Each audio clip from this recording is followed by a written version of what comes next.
El Señor en cierta ocasión dijo: el que se aferre a su propia vida la va a perder, y el que renuncia a su propia vida por mi causa la va a encontrar. Y esto suena confuso. Si lo lees la primera vez o si alguien te lo predica, dices: ¿qué significa que tengo que perder para encontrar la vida? Nos parece casi una falacia, algo que no tiene mucho sentido. El Señor dice una y otra vez: tú te aferras a lo propio, a los sueños, a tu propia visión, y lo más probable es que no lo alcances.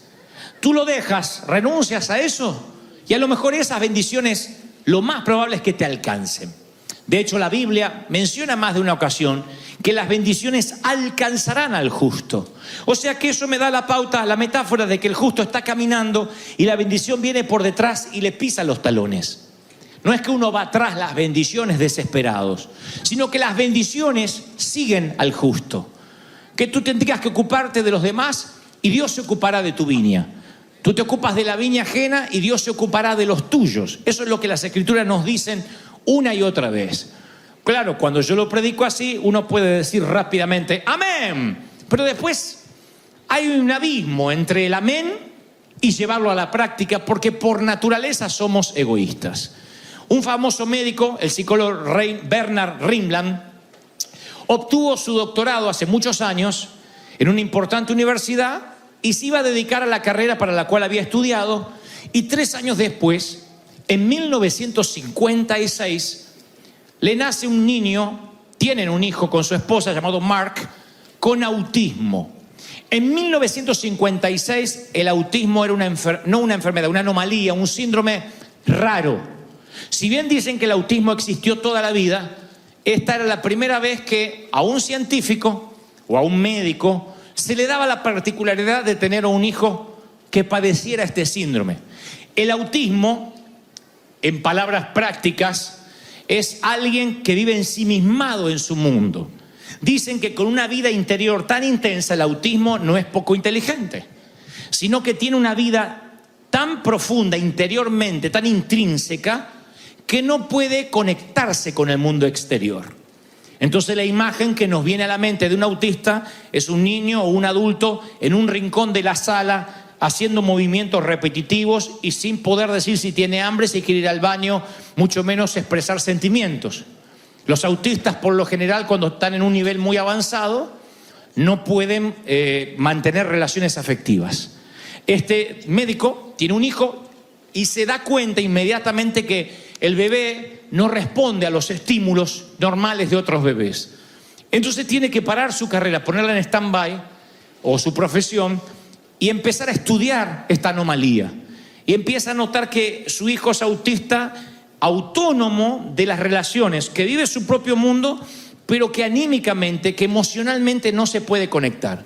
Así que escribe el primer libro en 1950 y casi 60, su primer libro respecto al autismo, disponible en cualquier librería o en Amazon hasta el día de hoy. Y estudia este caso y hace una fundación, una non-profit, para ayudar a niños que sufren autismo. Más tarde se descubriría el síndrome de Asperger, que es un autismo de alto funcionamiento.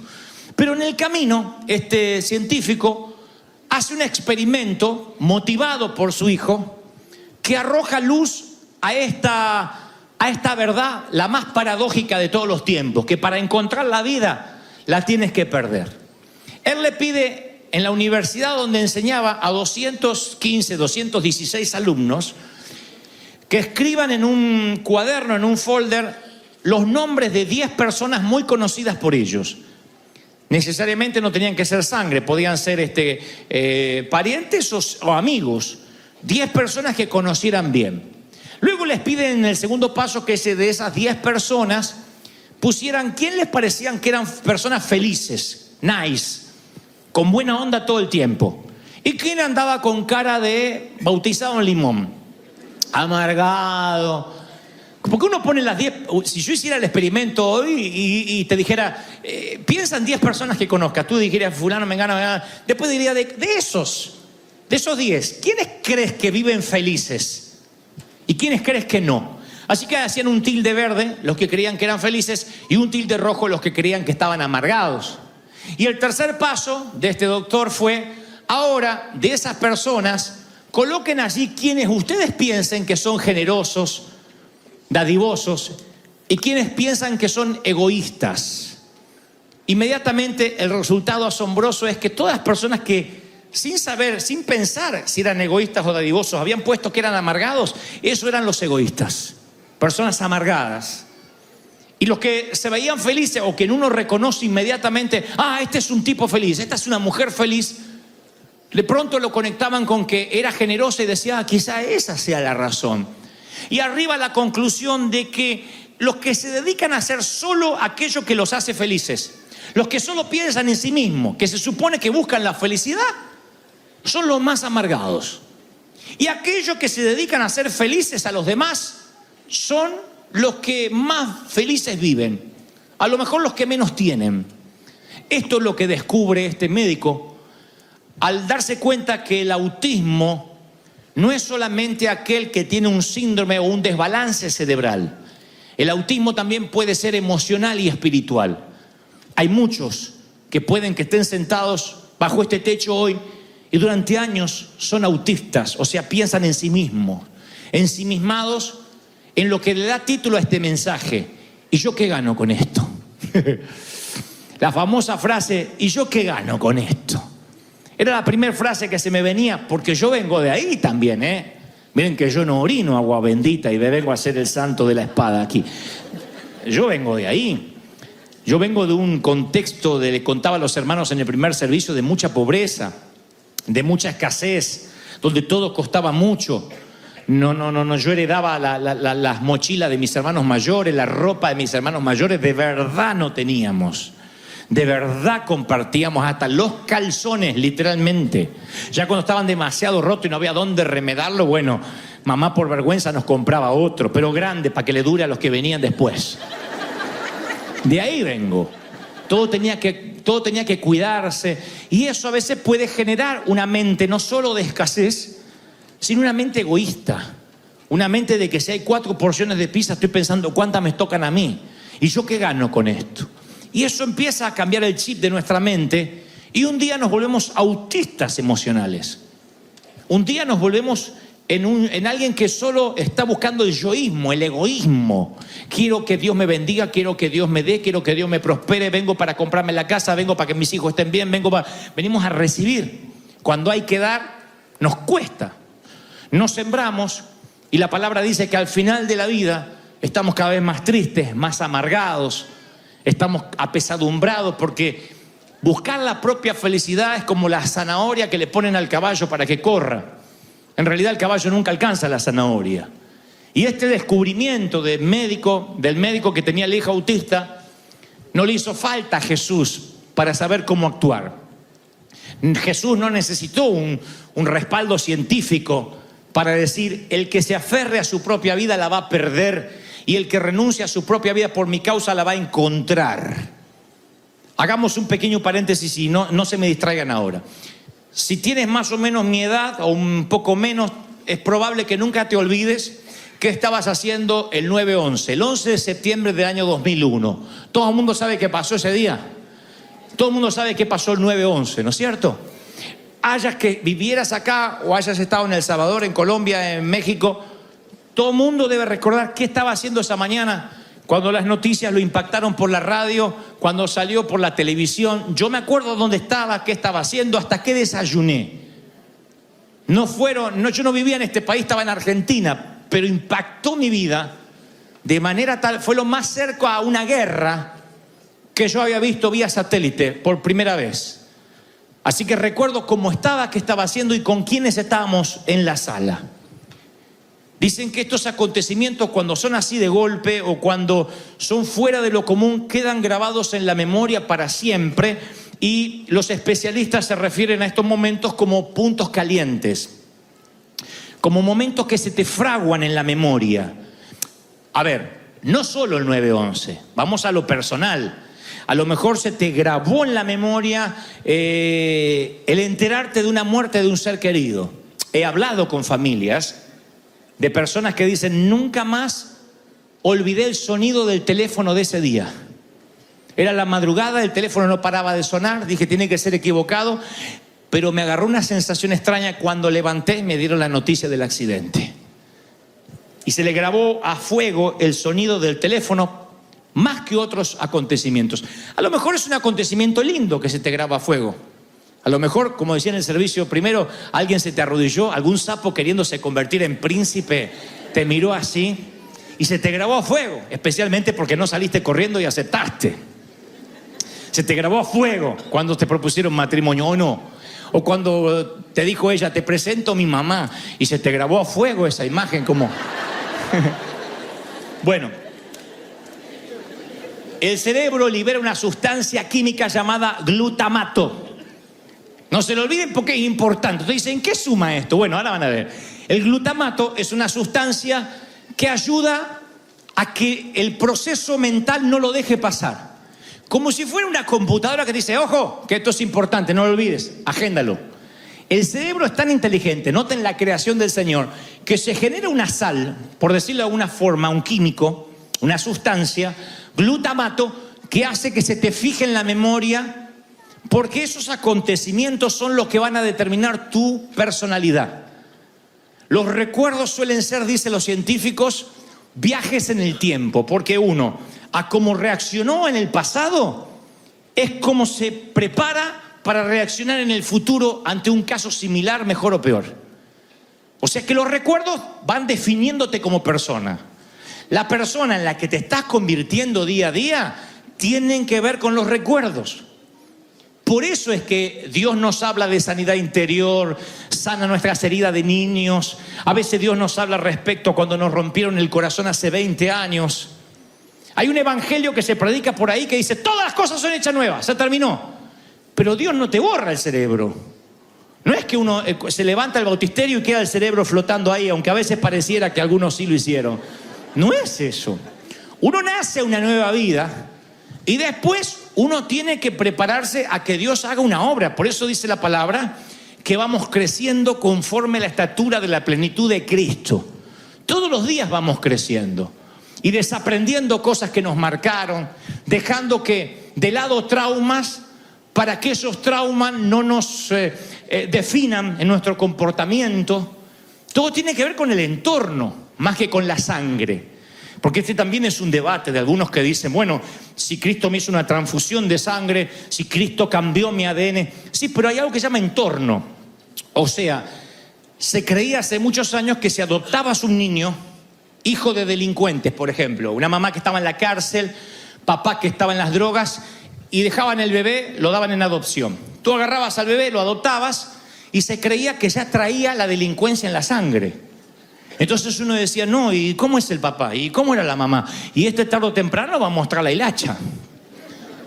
Pero después se descubrió de que no, el poder del entorno es cómo ese bebé se va a crear. Si a ese bebé le dan amor, contención, valores, no importa lo que fluya por su sangre, el entorno suele ser más fuerte.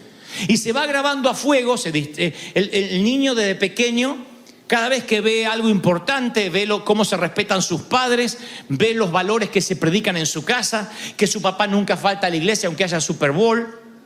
Se libera el glutamato y al niño se le graba en la mente algo que no va a olvidar ni en su época adulta. Instruye al niño en su camino y cuando fuera adulto no se apartará de él. La instrucción, la impartición genera un adulto de bien. La impartición, lo que estamos haciendo ahora en el primer piso, los niños, no es un daycare, no es que los tenemos atados para que tú disfrutes. Es una impartición. Los bendecimos, los instruimos y cuando a ellos les toque enfrentar la vida abriéndose paso en el camino adulto, se van a recordar de cosas que se le grabaron aquí, cuando oraban y Dios hacía milagros, cuando la presencia de Dios lo tocaba a los 7 años. No se les va a olvidar más. Se graban. Entonces la neuroquímica es como que cimenta un recuerdo en el cerebro y no te lo olvidas más. Entonces la cabeza no es solamente para almacenar datos y recuerdos, es para determinar cómo nos vamos a mover en el futuro. Y hay una creciente investigación de científicos que siguen investigando y dicen, sí, las cosas que nosotros recordamos cambian las personas que somos, cambian nuestra manera de actuar, cambia nuestra manera de comportarnos, nuestros hábitos. Tiene que ver con esas cosas que nos marcan. ¿Hasta ahí fui claro, sí o no? Bueno, el Señor, que junto con su Padre crearon al hombre, sabía cómo implantar en el cerebro conceptos y principios de modo que la gente no lo olvidara más. Y ahora está en una noche común donde Cristo camina por la tierra, va a implantar en el cerebro de 12 hombres algo que no solo nunca ellos podrán olvidar, sino que pasará de generación en generación hasta el día de la fecha. Cambiará el paradigma del ser humano, la manera de pensar. En una cultura donde todo es ojo por ojo, diente por diente, si este te saca un diente, arrancale la muela al juicio de un cachetazo. Te deja tuerto, le quitas el... Así era como la mafia. Me matás un hijo, te mato otro. Donde todo era justicia. Y eso, ustedes saben que la venganza es dulce y a veces embriagante. Es un plato que se come frío, dicen algunos. Siéntate en el umbral de tu puerta y verás pasar el cadáver de tu enemigo. ¡Oh!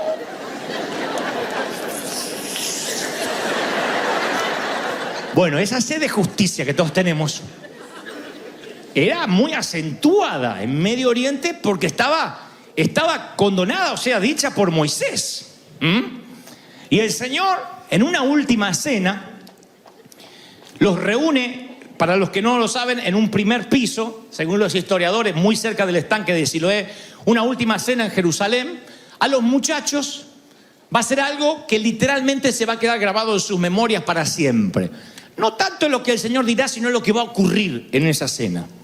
La mesa que los reúne es lo más lejos de la pintura que ustedes han visto de la última cena de Da Vinci, porque las mesas eran de unos 45 centímetros y tenían que los comensales estar en derredor de la mesa, como se estila también ahora en Oriente, en algunos sitios, sentados sobre cojines. Los occidentales no hacemos mucho eso. Creo que nos agarra así un dolor, no nos bajan los ravioles y estamos así. Por eso están acostumbrados a sentarse de lado, lo han visto en las películas así, comían los césares. Las mesas son chiquitas y en derredor de esa mesa tienen que sentarse los muchachos. Usan sandalias, estuvieron todos los días con el pie al aire, así que el que menos huele a pata te manda al hospital nada más del olor. Y ahí hay una palangana, conocen la historia, hay una toalla. En la escala humana, en el ecosistema humano, en la escala alimenticia social de aquel entonces, el esclavo era el último de la lista y era el que se ocupaba de estos menesteres, de lavar los pies. Así que Jesús esa noche le dirá, entre otras cosas, que cada vez que coman el pan, que beban el vino, lo hagan en memoria de Él. El Señor estaba muy interesado en que la memoria de ellos se les implantara un chip con una nueva manera de pensar. Y lo que más les impacta a estos tipos es que Jesús se pone a lavar los pies uno por uno, uno por uno. Ahora, yo cuento esto y la mayoría está sintiendo con su cabeza, pensando, bueno, yo sabía esa historia, sí, es una muestra de humildad. Pero la brecha cultural que nos separa de Medio Oriente nos hace perder el sentido de lo que allí ocurrió. Lo que fue terapia de shock, fue algo choqueante para ellos. El Señor le estaba diciendo a esos tipos que no importaba la posición social, ni el qué gano yo con esto. Porque ellos fueron a la mesa sintiéndose en los tapones del océano. La última Coca-Cola del desierto, el último taco de Tijuana. Ellos sentían la última arepa ¿de dónde? De Venezuela, de Colombia. Al final están en discusión de dónde son. El último asado de Argentina. Ellos se sentían como que el Señor ese día iba a repartir los puestos. Los tipos estaban queriendo acaparar poder. Si uno lee el contexto de la historia, va a descubrir que discutían qué posición le tocaba a cada uno. De hecho, aparece hasta una madre de los discípulos. Los discípulos eran tipos grandes, no eran niños. Uno se veía de discípulos, somos ovejitas muy alegres. No, eran tipos con pelo en las patas, tipos barbudos. Y una mamá va a hablar con el Señor. Cara dura, la hermana. Cara dura. Le dice, Señor, vengo a hablarte en nombre de mis hijos. Yo digo, está bien, la mujer puede ser una igualada, puede ser una grosera, desubicada. Hay de todo en la viña, menos uvas. Eso es así. Pero los hijos no se morían de vergüenza delante de Pedro, delante de Juan. Ahí vino mamá. La mamá dice, Jesús, maestro, cuando vengas en tu reino, ¿podría haber una posibilidad de que mi hijo esté a la derecha y mi otro hijo esté a tu izquierda? Quisiera un lugar privilegiado para ellos, porque son hijos especiales, como toda madre, son hijos muy especiales. Y el Señor le dice, no, acá el que se quiera sentar primero va a ser el último. Desvergonzado mandaron a la mamá. Y ustedes leen y hay un intento continuo, constante de los muchachos, de los discípulos, de acaparar poder. Porque algunos ni entendían que el Señor venía a instaurar el reino de los cielos. Algunos creían que el Señor venía a desafiar al imperio, a Roma. Y que lo que hablaba de libertad era una suerte de Che Guevara, de revolución bolivariana. Que lo que iba a hacer es tirar abajo al César, ponerse en el trono y gobernar Jerusalén. Eso es lo que creían los muchachos. Entonces Pedro decía, bueno, a lo mejor me agarro un puestito de algo, a lo mejor me dan un comité, a lo mejor me dan algo en la política, como muchos politiqueros que hay en América Latina, que el amigo sube al poder y acomoda a todos los parientes. Este dijo que yo sé que en México y en Colombia no pasa, ni mucho menos en El Salvador, pero en Argentina sí, que acomoda a todos los parientes. Entonces, estos muchachos que estaban ahí deseosos de poder, un día el Señor dice, les voy a liberar la sustancia glutamato de la mente. Les voy a marcar, ¡pac!, a fuego, y pone un punto caliente en su memoria y les lava los pies. Y el castillo de naipes a estos tipos se les viene abajo. Porque ellos lo que menos querían, compadecerse de los demás. Ellos querían siempre ser guaruras, proteger esa relación con el maestro, que nadie llegue al maestro, ni siquiera los niños, más que ellos. ¿Cuál es la barrera que nos impide ser generoso? El miedo. El miedo a perderme algo que me merezco ganar. El miedo nos obliga a buscar ventaja. El miedo de decir, bueno, pero ¿yo qué gano con esto? Si yo no pienso en mí, ¿quién piensa en mí? Y el Señor dice, no, aquí el Hijo de Dios no vino para ser servido, sino para servir. ¡Wow! Quien creó los planetas y acomodó el cosmos es quien debería ser servido. Y Él dice, no, yo vengo a servir, no a ser servido. Y claro, se genera el reino del revés. El reino del revés, como decía el apóstol Chabelito. Algunos saben lo que hablo, no, pues ya cada vez la edad cada vez son más jóvenes, pero algunos viejitos deben saber lo que hablo, ¿no? Bueno, la cosa es que el reino del revés es que el que quiere ser primero será último. Y ese chip no cambia fácil. Hay unos investigadores que en una zona rural de Colombia, hace muchos años, tratando de probar esto, si el egoísmo es parte de nuestra naturaleza, le pidieron a un grupo de gente, le dijeron que tenían que buscar leña para soportar un invierno muy crudo de 3 meses, pero que quisieran los cálculos para que no les faltara leña, pero que tampoco juntaran leña de más, porque si juntaban leña de más, por las dudas, la deforestación iba a ocasionar que el agua no fuera tan potable. Entonces uno, al juntar leña de más, perjudicaba el agua potable, entonces estaba haciendo que otros no tuvieran una mejor calidad de vida. Confiando en el buen corazón de la gente, le dijeron vayan y recojan leña. Un grupo selecto que eran pruebas científicas sin saberlo. Así que muy poquitos iban y juntaban lo necesario. La mayoría llenaba sus trocas de leña, sus galpones de leña. Y algunos de las esposas o el esposo le decía, pero nos dijeron que no juntemos de más. Ah, ¿qué me importa el agua potable? Yo no me voy a morir de frío. Había un montón de gente que tenía la mentalidad, ¿qué gano yo con esto? ¿Qué me importa el agua potable? Yo de frío no me voy a morir. ¿Cuál era el miedo otra vez? No quedarse sin nada de aquello que necesitaban. Eso está en nosotros. Pero me incluyo. Yo no vengo a decir, yo soy el perfecto, que no soy egoísta. Muchas veces yo tiendo a pensar en mí mismo. En una carretera, si hay lugar para pasar, uno paso rápido, diciendo, bueno, y los demás que esperen. Eso está en uno, en nuestra naturaleza, buscar nuestra propia satisfacción. O sea, es muy raro que digamos naturalmente, ¿y qué gana el otro? ¿Cómo puedo bendecir?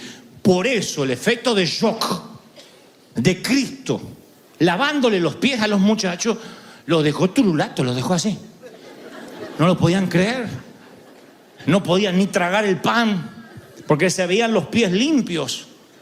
Un par de esos pies estarían en el patio de Caifás en un ratito entregándole.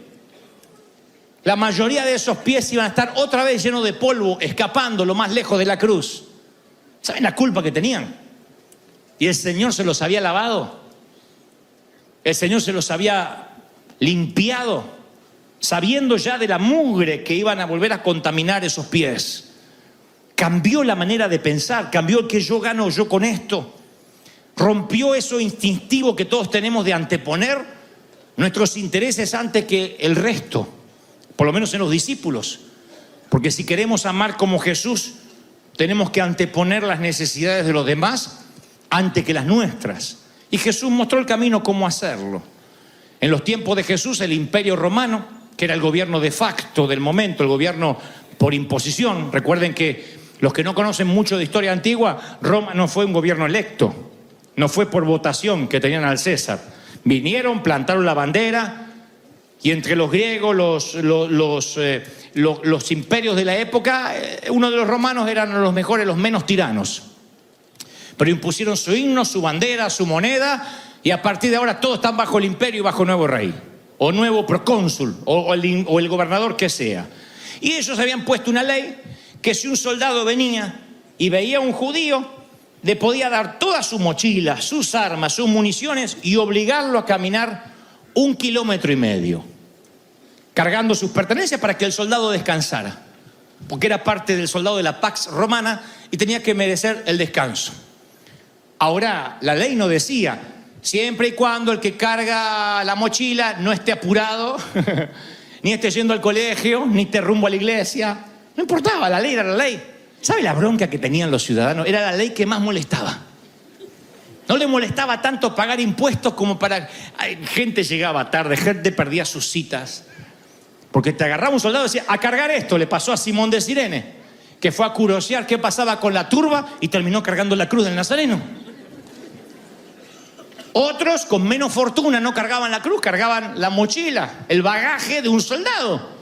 Y un día en el Sermón del Monte, el revolucionario nazareno habla de la ley de la mochila. Y dice, imagínense la expectativa de todos, estaban todos ahí para empoderarse, aleluya, vamos a empoderarnos, gloria. Y Jesús los ve a todos así, de expectante por el empoderamiento.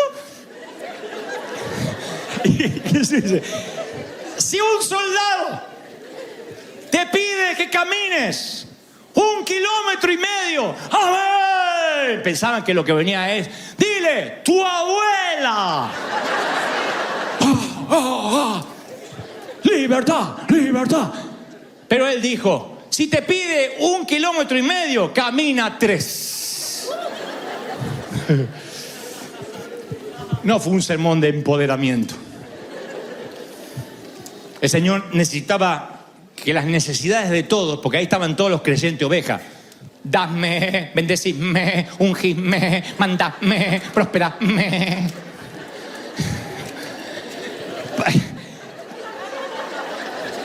Para que esa mente cambiara, garantizado, tenían que empezar a dar más de lo que se le pedía. Ninguno dijo amén. Es injusto. Si tu jefe te paga mal, y tú estás, a ver cómo me empodera, ve cómo me empodera. Si tu jefe te paga poco, trabaja el doble por lo mismo. Tú dices, no, este ya está hablando pavada.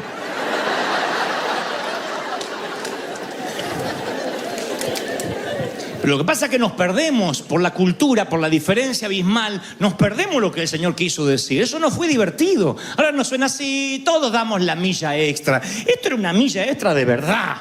Era caminar cargando una mochila 3 kilómetros. ¿Sabes lo que son 3 kilómetros? Cuando tienes cosas que hacer, porque el Señor te pide ahora que hagas doble. ¿No es eso ver al Señor como un pusilánime? ¿No se supone que este tipo nos tiene que liberar del pie romano. No nos tiene que sacar a Pilatos de encima, al César. Y nos está diciendo que seamos unos lambiscones, que cuando nos digan 1,5 kilómetros hagamos 3. Yo tengo una palabra similar hoy para la iglesia de River. Cuando tengas que pagar impuesto al IRS, págale doble.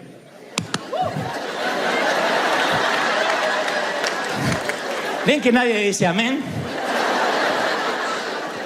Lo que quiere es que digan que no hay que pagar, porque somos ciudadanos del reino, y que al César no hay que darle nada. No, él iba por el doble. Y eso choquea otra vez. Por eso llevaron a Cristo a la cruz. Por eso, aunque los romanos lo colgaron, los autores intelectuales, muchos eran esta gente. No se olviden que esta gente decía, ¡crucifícale! No cambió el público, ¿eh? Si ustedes vieron alguna película, no es que acá estaban los buenos comiendo la multiplicación de la comida. Son los que después gritaban que lo crucifiquen. ¿Cómo podía cambiar así? ¿Cómo podía cambiar la animosidad de la gente? Es que se iban a la casa pensando, no, viejo, ¿vos escuchaste lo que dijo? Yo no voy a caminar 3 kilómetros, tu abuela. Me cuesta 1,5 kilómetros. Y a estos romanos sinvergüenza ahora hay que darle 3 kilómetros. Este está arreglado con el César. Este tiene alguna mordida. Porque a mí no me va a hacer caminar 3 kilómetros. ¿Y viste lo que dijo después? Que si alguien te hiere una mejilla, le des la otra. No, me gusta más el diente por diente de Moisés. Empezó a cambiar y tirarle abajo todo el castillo que ellos habían construido de naipes. Se lo sopló. Y el egoísmo empieza a revolcarse. Y el Señor va más allá y dice, ama a tu prójimo como a ti mismo. Esto se reduce a tratar a los demás como te gustaría que te trataran a ti. ¿Y qué quiere uno? Generosidad, uno quiere respeto, comprensión. Hagamos una encuesta acá. ¿Qué es lo que quieres de la iglesia? Bueno, que en la iglesia me den amor, que en esta iglesia me den comprensión, que me atiendan cuando busque un pastor, que pueda saludarlo, que me pueda sacar fotos con él, que además me visiten, que porque pongo el diezmo me manden los boletos a Disney y a casa a través de FedEx. ¿Y qué das? Das lo mismo. Lo que está requiriendo de la iglesia o de la vida, ¿está a la altura de lo que das? No se vaya y me firma la Biblia ese hermano. El resto.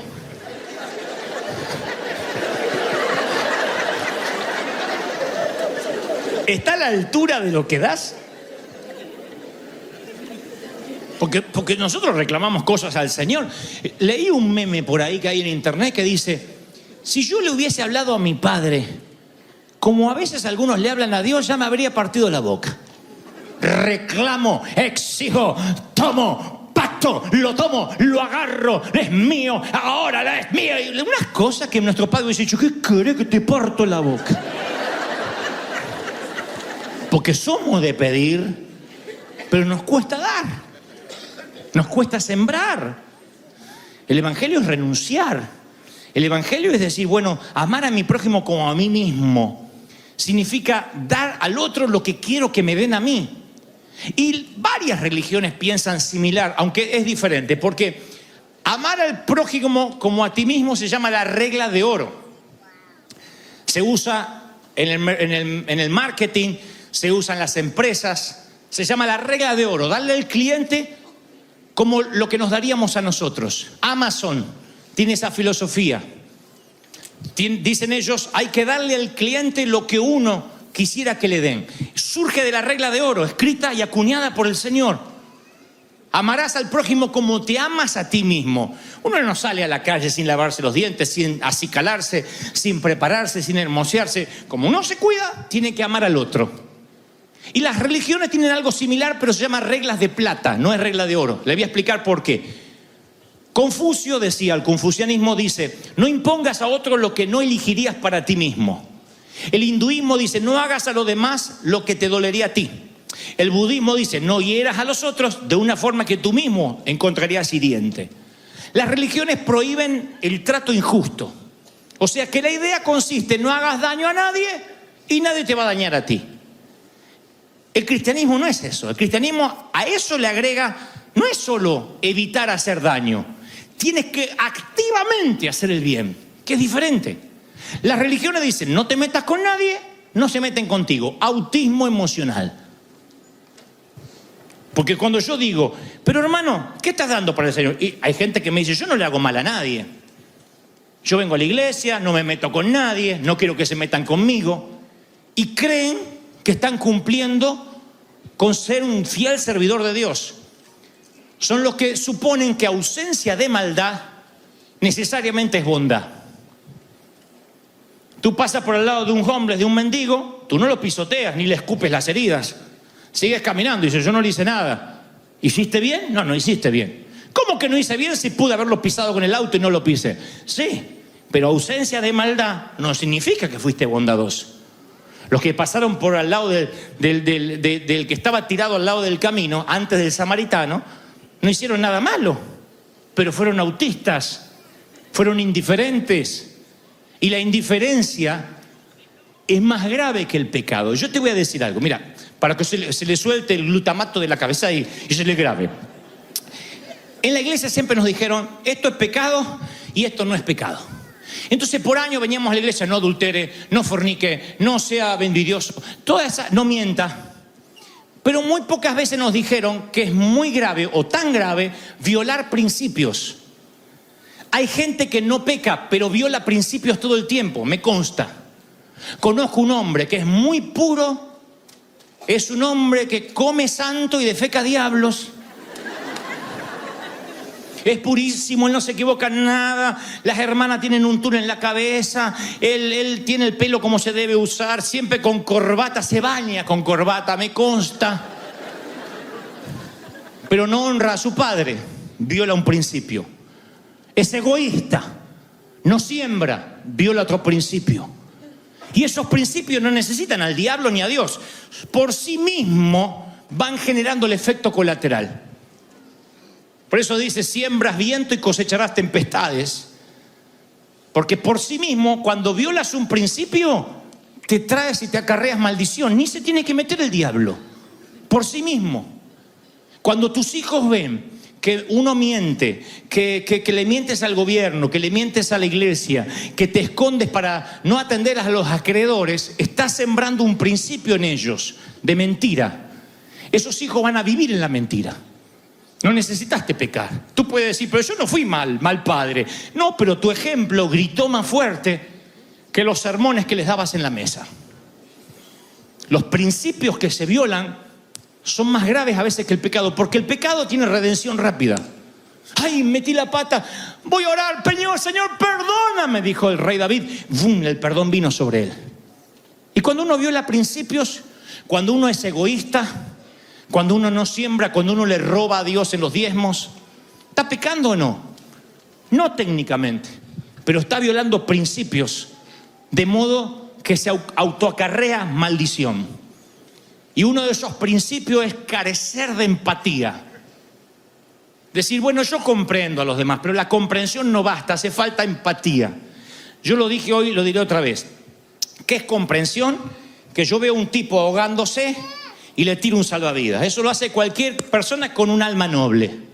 Si tienes un salvavidas, me ahogo, le tiro un salvavidas. Eso es comprensión. En términos evangelísticos, yo ya traje uno a la iglesia, ahora que le predica el pastor. Tampoco voy a andar de niñera. Le tiro un salvavidas y que llegue a la orilla como pueda. ¿Qué es la empatía? Hay un tipo ahogándose y me tiro al agua con él, al agua fría, nado con él y lo llevo hasta la orilla. Y me aseguro de que si trago agua la escupa, de abrigarlo, de disipularlo. Esa es la empatía. Me pongo en su pellejo. Es ponerse en el zapato del otro. Y mi querido, te cambia. Cuando tú te pones en el zapato del otro, ya nunca más vuelves a ser como antes, yo te lo aseguro. Ves todo de una perspectiva diferente.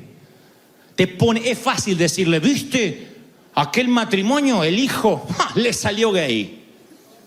Pero si te pones en el zapato del muchacho o de los padres y dices, ¿y si me pasara a mí y a mi hijo? ¿Cómo lidio con esta situación? Te cambia la perspectiva, ya no condenas. Por eso cuando ustedes vean predicadores o iglesias que condenan, lo que les está faltando es empatía. Dice que comprenden a los pecadores, como aquel que ya no peca más, lo cual es una mentira. Todo el mundo seguimos pecando. Yo comprendo a los que están en pecado. No, tú no los comprendes, tú eres tan pecador como el resto. Entonces lo que necesitas es empatía. Cuando tú ves a alguien que se divorcia, lo primero que decimos en una mesa familiar, y se veía que no estaban bien. ¿Qué? ¿Me van a decir que esos matrimonios que andan todos acaramelados y enroscando así como caracoles, les va bien? Vamos, che. No, es que se veía que no se daban cariño. ¿Saben cuánto se dan cariño en público y se matan en privado? Dime de qué presumes y te diré que escaseas. Entonces, de repente, cuando uno se entera que un matrimonio se divorció, en vez de ponerse en la piel de esa gente que a lo mejor venía sufriendo, que a lo mejor no se amaban, que a lo mejor era un infierno la casa y los hijos lo estaban viendo, ¿qué hacemos? Los condenamos, divorciados. Porque yo tengo un matrimonio para toda la vida. Y nos ponemos en un pedestal ridículo hasta que nos pasa. Y yo siempre digo que no tengas que tener una temporada en la cama de un hospital para entender a otros que sufren. Que no te toque despedir un ser querido en tu propio cementerio para entender a otros que sufren la muerte de alguien que se va. Que no condenemos a aquel que diga, viste, se le murió en un accidente fulano, debieron estar fuera de la voluntad de Dios. Es que cuando uno hace las cosas mal, pasan esas cosas. Yo era de esas iglesias. Si te pasaba algo malo, el diablo te había agarrado porque te había sido de la protección de Dios. Nada más antibíblico que eso. Porque entonces, ¿qué hacemos con los discípulos que fueron aserrados, decapitados, colgados, torturados? El mismo Pablo muriendo en una cárcel. ¿O creen que murió en un jacuzzi como Scarface? ¿Qué hacemos con esta gente que dio la vida por el Señor, que renunció a su propia vida para ganar la vida eterna? No significa que necesariamente seremos mártires, pero necesita que entendamos el Señor, que si no empatizamos, nunca vamos a entender la gracia. Nunca. Yo tengo que verlos a ustedes como hijos. Cuando uno de ustedes me dicen, estoy en este problema, metí la pata, es Brian, es Kevin, es Jason, es Megan, que me vienen a decir, papi, estoy atado a pornografía, papi, estoy embarazada, es uno de mis hijos.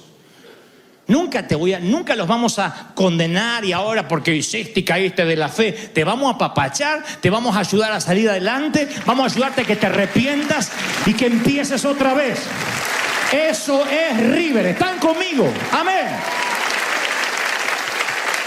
Y cuando piensas en el otro, no saben. Ahora, esto de la empatía es un proceso, ¿eh? No es algo que puedes tachar de tu lista de actividades. Voy a ser empático. No, cuesta. Pero cuando aprendes con pequeñas cositas, no sabes el peso que te quitas de encima. No sabes lo feliz que uno es cuando uno empieza a decir, a ver qué puedo inspirar, a ver qué puedo dar. ¿Cómo cambia la vida si tu eslogan es, ¿qué gano yo con esto o a quién puedo ayudar? Cambia tu mañana, levántense un día. Hagan un experimento, si no me creen, un día. Tú dices, bueno, pero yo no me levanto y digo, ¿qué gano con esto? No, es una actitud que está inherente a ti. No te das cuenta, no nos damos cuenta. Pero un día sale a decir, hoy voy a dar. Hoy voy a abrir los ojos, voy a caminar por la vida. Ya tan solo eso, no tendríamos límite como iglesia si anduviéramos por la vida con los ojos abiertos. Si cuando vas al Starbucks, además de buscar tu café y decir, ¡hey! No me pusieron lo que pagué, la leche. En vez de estar pensando qué ganas con esto, mirar un poquito y vas a ver gente sola tomando café. Algunos llorando, alarmas, predícame, háblame del Señor, ni los vemos. Estamos tan metidos en nuestro mundo que no vemos lo que el otro está necesitando. Cuando se invierten los papeles y empezamos a decir, ¿qué puedo dar? Y esto no es regalar dinero ni abnegación, ¿eh? Porque esto no es, a ver, todo el mundo viva en sandalias y sea como la Madre Teresa, no. Porque aquí también predicamos prosperidad y que eres cabeza y no cola y que eres dueño de tu propio negocio. Yo creo que Dios quiere que seas próspero. Dice la Biblia, si entrego mi cuerpo para ser quemado y no tengo amor, nada soy. Yo hablo de amor, no de regalar dinero o voy a abrir mi casa para los pobres, no eso. No hacerse la Madre Teresa. Hablo de relegar el primer lugar pensando a este le gustará lo que le hago porque es lo que me encantaría que hagan conmigo. Le preguntaron a un gran concertista cuál es el músico más difícil de conseguir en una gran orquesta y él dijo el segundo violín, porque primer violín quieren todos tocar, pero encontrar un segundo violín, que es un violín de apoyo, que toque con el mismo entusiasmo que el primero, es casi difícil de encontrar. Todo el mundo quiere figurar. Yo no sé si estás dispuesto a cambiar, yo sí. Cuando yo escribía este mensaje ayer, yo le decía al Señor que me cambie porque a la verdad en muchas cosas yo sigo siendo egoísta. Les conté de dónde yo vengo. ¿Cómo no voy a ser egoísta en ciertas? Gracias a Dios cada vez en menos perfiles, en menos aristas de mi vida, pero yo nací siendo muy egoísta. Peleamos con mi hermano por la última porción de pizza, por el último durazno en almíbar. Tal vez si hubiese tenido más recursos no habría sido tan egoísta. Imagino yo, aunque hay tantos ricos egoístas también. Pero a mí el motor, la escasez me hacía pensar de que teníamos que pelear por todo. Pero algo empezó a cambiar en mí cuando me doy cuenta que si yo tengo papel higiénico en mi casa, ya tengo mucho más que muchísimas familias de Venezuela, que muchísimas familias de África, que tienen que limpiarse el trasero con hierbas. Ya eso ya me pone como una persona agradecida. Yo no puedo ser egoísta y pelear por no tener el iPad del momento porque ya renovaron el iPhone y hace 3 meses que no lo puedo cambiar. De pronto lucho mucho para no volverme frívolo, para no volverme un tipo superficial. Porque a mí me pueden gustar los buenos trajes y vestir bien. El tema es si el traje me define, entonces seré un tipo superficial. Si la ropa me define, que cuando no tengo ropa ya me siento medio inseguro. Ahí es el problema, ahí es cuando nos volvemos superficiales, adictos a que algo nos ayude en la personalidad. No, nuestra identidad tiene que estar basada en Cristo. Y si nuestra identidad está basada en Cristo, estamos pensando cómo dar, cómo bendecir, cómo ayudar. Por lo menos no me quiero hacer el santo, pero esa es mi mente desde hace años. Y no ahora, de siempre. Empezamos a sembrar, a dar, a renunciar. Por años no tener una casa propia y sembramos en cruzadas y en eventos. Pero yo sabía que estaba construyendo una mansión en los cielos. Yo sabía que estaba ganándome el beneplácito de mi Dios, que Él me abría puertas. Y no crean que Dios me ha usado hasta la fecha porque lleno o aplico mejor que otros. Porque una vez en Uruguay, hace muchos años en Montevideo, yo fui a predicar a una reunión de hombres de negocios y cuando termino de predicar, estoy hablando de hace 18 años atrás más o menos, me dicen que vino en un avión privado un bishop, un obispo de Brasil, con una palabra para mí. Así que yo dije, a lo mejor no solo trae palabras, sino dinero, ya que tiene avión. Y me dice, rentó el penthouse del hotel y ahí te espera. Vino especialmente. Eso fue la honra más grande que jamás yo he tenido hasta la fecha. Un tipo que se subiera a su avión privado, por muy millonario que sea, para darme una palabra y subirse al avión de vuelta y volverse. Y llegó a Montevideo porque sabía que ahí me ubicaba, en los tiempos donde no había redes sociales. ¿Cuál iba a ser el mensaje que me iba a dar? Uno que iba a echar por tierra mi egoísmo para siempre. Me dolió. Me dijo, muchos hijos míos, servos, dejaron de oír mi voz porque les bendije financieramente. Y dejaron de orar y de tener fe porque les di dinero. Tú nunca tendrás dinero propio. No me olvido más. Se me soltó el glutamato así, pa. Se me marcó. Nunca tendrás dinero propio. Si lo necesario, nada te faltará. Pero nunca acumularás en tu cuenta personal nada. Solo para el mes. Así será hasta que yo te venga a buscar. Así que esperanza no tengo. Pero tú serás alguien que le doy cuenta corriente en los cielos. Escribe el cheque que quieras para mi reino y yo lo respaldo. Escribe el cheque y yo no me olvido más.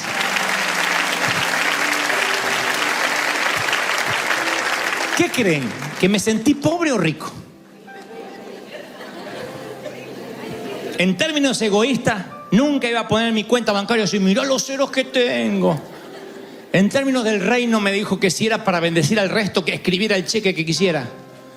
Cuando Dani tenía que escribir el cheque para Disneyland, me dice, no tenemos ese dinero. Y entonces yo voy a mi memoria y me remonto a Uruguay Y allí Dios me marcó y me dijo, escríbelo. Y yo le digo, a ver, ¿me estoy comprando una casa yo o es para predicar en Disney? ¿Esto es para comprarme un auto yo o es para predicar a los inconversos? Es para lo segundo, para predicar a los inconversos. Escribe, Dani, que el respaldo va a estar. Y damos el cheque y el respaldo aparece. Hasta ahora ni un solo día ha fallado el Señor. Miren cómo Dios bendice y bendice a lo grande. ¿Cuántos quieren esta unción hoy? ¿Lo quieren? ¿De verdad que lo quieren?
Se apagará.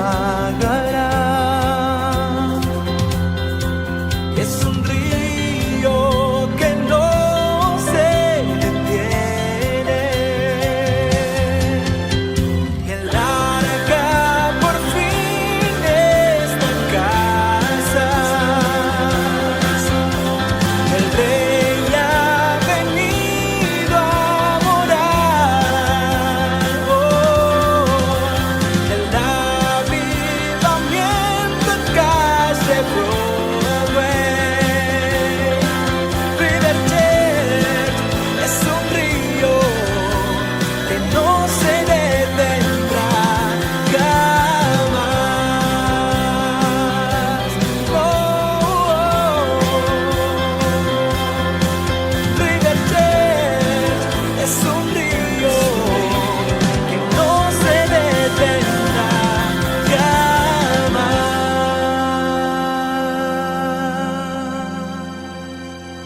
Yo relaté en el servicio anterior algo que hace varios años me ocurrió y quiero contarlo tal cual como es, sin adornarlo, sin ocultar las partes más miserables de mí, las partes más oscuras.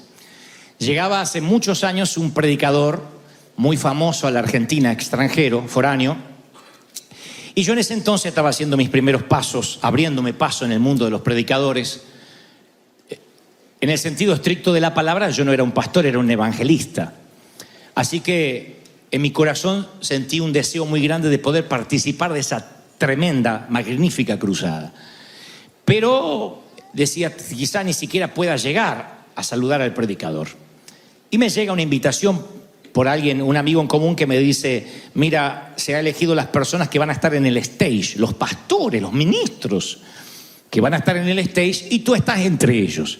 Ya de por sí se me cortó el oxígeno de la emoción, porque puesto que todos los que estaban allí eran pastores y yo apenas era un muchacho que iniciaba pasos como evangelista, así que me sentí muy agraciado, privilegiado de estar en ese sitio y sentí que Dios me estaba mimando de alguna forma. Llega el día, la cruzada está ocurriendo, yo estoy allí entre los pastores y de pronto el hombre de Dios que estaba allí empieza a orar y dice algo como, Dios va a traer un mover sobre la juventud de Argentina.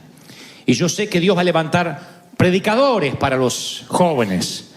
Y quizás ya lo levantó, o quizás lo esté por levantar, pero yo quiero ungir a ese o a esos hombres.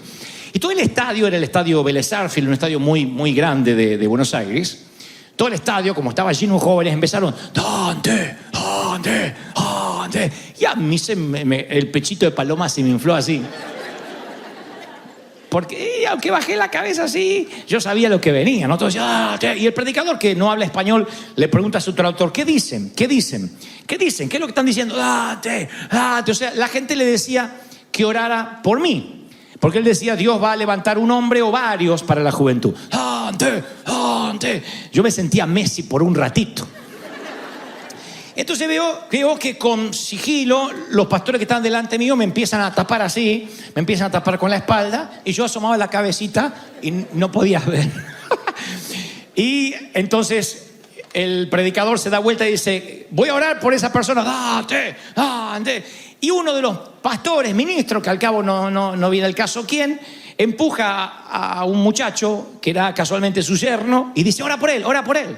Y el predicador dice, pero ¿qué grita la gente? Y lo distraen y dice, oh, es él, ora por él. Y entonces ese ninguneo me dolió en lo más profundo del alma. No es que quedé traumado, pero la cosa se iba a poner más fea todavía. Porque termina el servicio y escucho que el asistente del pastor dice que a todos los que estábamos en plataforma éramos invitados a una cena con ese hombre. Así que yo dije, quizás sea la oportunidad para acercarme y que ore por mí. Pensé, claro, Dios no me quería delante de todos para que me enorgullezca. Tal vez Dios quiere darme una administración más privada, más VIP. Y entonces alguien se acerca y me dice, van todos menos tú, menos vos. Le digo, ¿por qué? Me dice, porque invitó pastores. Le digo, no, dijo los de la plataforma. No, dijo pastores.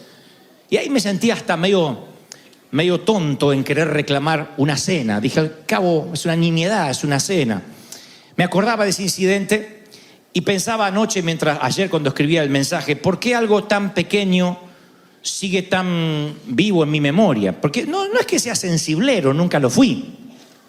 Nunca fui alguien que esperaba un reconocimiento, pero no sé por qué los años han pasado y todavía me recuerdo lo que sentí. Y yo recuerdo ese incidente como una de las cosas más dolorosas de mi vida y no entendía por qué. Jamás me hubiese imaginado que era un entrenamiento divino. Era parte de una poda que Dios estaba haciendo en mi vida. Era parte de un trato que Dios necesitaba para darme lo que yo le estaba pidiendo que me otorgue. Dios tenía que tratar con ese orgullo que yo no hubiese reconocido que tenía. No obstante, salió a relucir mi orgullo, de otro modo no me hubiese dolido. ¿Quién se duele si no lo invitan a una cena? No se trataba de familiares míos, que mis hermanos no me invitaron a la boda de un sobrino. Se trataba de una cena ocasional. Ahora, ¿qué me quería enseñar el Señor? Me preguntabas en ese momento, yo estaba con mucha bronca, mucho coraje. Yo dije, esto no me enseña nada. Si me decías, traza una línea de puntos hacia el futuro, ¿dónde crees que esto te lleva? Al rencor, ¿dónde me va a llevar? Hoy trazo la línea de puntos y en un mundo de redes sociales, en un mundo donde reina la impunidad para decir cualquier cosa, me di cuenta que el entrenamiento mío comenzó en ese entonces. Que uno va a pagar un precio alto si quiere una nueva unción. Si yo quiero cosas grandes, tengo que pagar un precio grande. No hay vuelta. Que lo entiendan nuestros jóvenes, nuestros muchachos. Dios no viene a regalarte bendición, ni siquiera una esposa te va a regalar, si no haces algo por conquistarla. Vas a morir solterón como una ameba. Vas a morir solo porque vas a tener que trabajar. No te puedes quedar sin bañarte, tirado, sin afeitarte, oliendo mal, diciendo, mándame una. No te la va a mandar. Por salubridad pública, no te la va a mandar. Tienes que oler bien, tienes que verte lindo, qué sé yo. Lo mismo las damas. Y en cualquier orden de la vida. Entonces, cuando uno empieza a pedirle cosas grandes a Dios, puede que todavía arrastremos inconscientemente la falacia de pensar que venimos un domingo y ¡pac!, el pastor nos da instantáneamente lo que nos vamos a evitar. Y no podemos llegar a la tierra prometida evitando el desierto. Es imposible, el peregrinar. Aquellos que dicen, yo quiero ser como Cristo y que Dios me use en milagro, bueno, vas a tener que ser como Cristo completo, llegar a la cruz también. Porque significa un sacrificio en todo, tener que renunciar, tener que sentir a veces el rechazo, y no porque Dios sea sádico y disfrute sentado en el cosmos ver cómo sufres, sino que es parte del proceso. Hay aflicción, hay prueba, hay crisis, y eso es lo que hace que tu carácter se vaya forjando y que Dios te pueda confiar más cosas. Eso es la universidad de Dios. De otro modo, Dios no puede utilizarte. Así que yo voy a las Escrituras y descubro en un libro que se supone que la mayoría son historias bélicas de guerra. Estoy hablando del libro de Josué, Para los que no conocen la historia, Josué es el que reemplaza a Moisés en el éxodo por el desierto. Ahora están a punto de entrar con una nueva generación a la tierra prometida. No obstante, a pesar de todas las victorias que Dios le ha otorgado, Dios le pide a Josué que haga algo muy particular. Después que la nación cruza el río Jordán, Dios le da una tarea difícil. Ya los había visto pelear, esa gente se había convertido de esclavos en soldados. Ahora era un ejército de infantería temible, las naciones sabían de ellos. Sin embargo, ahora Dios quiere enseñarles otro tipo de fe, esas que no se cuentan. Y le pide algo muy particular, algo que cada vez que lo leo digo, sí que fue incómodo. Le dice, Dios le dijo a Josué, hazte cuchillos afilados, ahí ya no me gusta la cosa, y circuncida a los hijos de Israel. No está hablando a los bebés, a los tipos grandes con pelo en las patas, Y Josué hizo cuchillos afilados y circuncidó a los hijos de Israel en el collado de Aralot. Josué 5:2. ¿Que Josué hizo qué? Sí. Si alguien no está familiarizado con la circuncisión, es cuando a los bebitos por lo general le cortan su prepucio. Eso se hace apenas nace. Entonces el bebito casi ni se da cuenta. Es definitivamente el mejor momento para hacerlo. Y aquí en Israel no tenían acceso a instrumental quirúrgico sueco. Eran cuchillos. Así que se afilaban ahí contra la piedra, no había anestesista y había que cortar. Para el pueblo hebreo era una señal física del pacto espiritual de ellos para con Dios. Era muy importante. De hecho, era uno de los elementos más importantes de la ley judía. Y era un momento sagrado, extremadamente significativo. En el Nuevo Testamento sucede lo mismo, pero el ritual es diferente porque Dios dice que está más interesado en la condición interna espiritual que en la externa. Dice, Pablo le escribe a Roma y le dice, es necesaria una circuncisión del corazón, no solo la que es externa y física. O sea, en esta circuncisión, Dios le quita en esta del corazón todo lo que no le da la gloria a Él. Eso fue lo que me empezó a pasar allá en aquel incidente donde yo quería ser reconocido y me dejaron fuera de una cena, de una oración y las cosas que vendrían.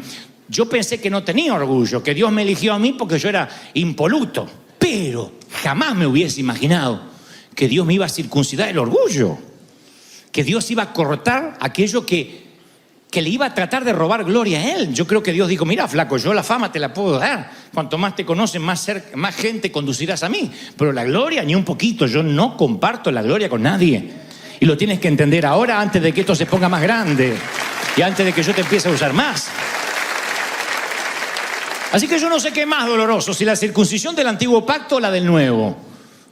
Porque ambas duelen. La del corazón es la más difícil. Porque uno cree que no tiene que reducir nada. Pero esto apunta a una verdad eterna. Antes de que Dios haga algo a través de ti, Dios tiene que hacer cosas en ti. No hay otra fórmula. No me salgan con que Dios usa burro, Dios usa piedra. Dios usa burro y piedra cuando no hay un hombre y una mujer de Dios dispuesto a ser entrenado. Si Dios tiene que bendecir un pueblo sediento, la piedra brotará agua. Pero no verán ustedes que después está el evangelio de la piedra, ni la piedra se anda dedicando a predicar por ahí. Busquen dónde aparece el burro otra vez, que le habló a Balaam. No fue el San Burro, tampoco es el que está con Shrek. No crean eso, ese es otro burro. Yo digo, ¿y qué hubiese pasado si estos muchachos dicen, no, ya somos grandes, es una bobería, lo importante es el corazón, ¿qué nos vamos a andar circuncidando? ¿Qué hubiese pasado si no lo hubiesen hecho de inmediato? Yo tengo la respuesta, no hubiesen podido colonizar la tierra. Hay cortes, hay cosas que nosotros tenemos que hacer en cierto momento de la vida conforme o relativamente proporcional a lo que le estamos pidiendo. Si Cristo pagó un precio para darnos vida eterna, significa que la salvación está pagada, pero el resto no creo que algo pueda conseguirse sin esfuerzo. De otro modo, la Biblia no diría el que no trabaja, que no coma. De otro modo, la Biblia no estaría repleta de consejos, nada más por mencionar los proverbios, de cómo manejarse en la vida, y en todos hay un común denominador, que es una vida intencionada. Nada viene como lotería. Nada. No se puede acceder a la tierra prometida sin pasar por el cuchillo. Y a veces hay que dejar cosas y a veces hay que dejar gente. esto pareciera que fuera en contra del amor o estuviese haciendo una apología al divorcio, a la división, etc. No, pero hay gente que es tóxica, ya lo sabemos. Hay gente que te drena, te vampiriza la unción y la energía. Yo decía en el servicio anterior, hay hasta relaciones afectivas disfuncionales que no se entienden. A mí me sorprendió mucho en las consejerías pastorales ver a damas que vienen golpeadas y uno le dice, pero por Dios, llamemos ya a la policía, hagamos la denuncia, ese hombre no te puede tocar más. Y te dicen, no, es que me lo merezco, los frijoles estaban un poco crudos. Ahí es cuando le digo, así te encuentras en la cama con otro que te pida el divorcio, pero no te puede pegar, no te puede levantar la mano. Pero ¿cómo librarles la cautividad de la mente cuando toda la vida estuvieron en una relación donde las ningunearon, donde lo que decían siempre era para burla, donde qué estás haciendo, con quién escribes, con quién te testeas, qué estás mirando, por qué te vistes así, bájate la falda, súbete la no te pongas eso, que se te ve el trasero? Entonces la mujer está en una relación que cree que es normal, es que él me cuida. No te cuida, te drena, te vampiriza. Y no te digo que le pegues una patada, pero arréglalo, porque tarde o temprano eso te costará a la entrada de la tierra prometida. No porque seamos cristianos uno tiene que seguir relaciones tóxicas. Yo tuve que cortar gente de la iglesia con el mayor dolor del mundo, del ministerio hablo, porque yo tenía que cortar, traer una reducción divina aún de la gente y del entorno que me rodeaba. De otro modo, tu vida siempre carga maletas extras que no estaban destinadas para ti. Hay momentos que uno tiene que saber qué es lo que tenemos que cortar hasta en términos financieros. Bueno, no voy a ponerme a construir una casa si en el proceso voy a perder el hogar. ¿De qué me sirve tener hijos y verlos crecer en una cama? Me voy, están durmiendo, vengo la noche y están durmiendo.